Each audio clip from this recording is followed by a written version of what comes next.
Welcome to the Rim Break Rodeo. We hope this video helps. In this video, I will explain how to set up a stop loss in Charles Schwab. A stop loss order is a vital tool for managing risk in your investment portfolio. It's designed to automatically sell a security if its price falls to a predetermined level, helping to limit potential losses.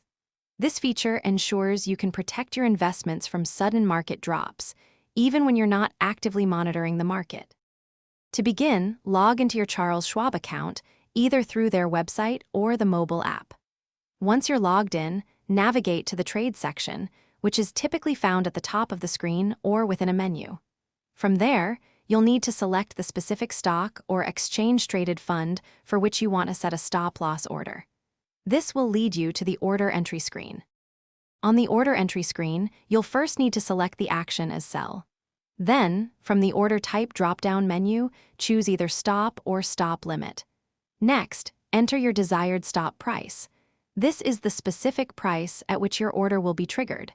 Finally, specify the quantity of shares you wish to include in this stop-loss order. Before finalizing, carefully review all the details of your stop-loss order.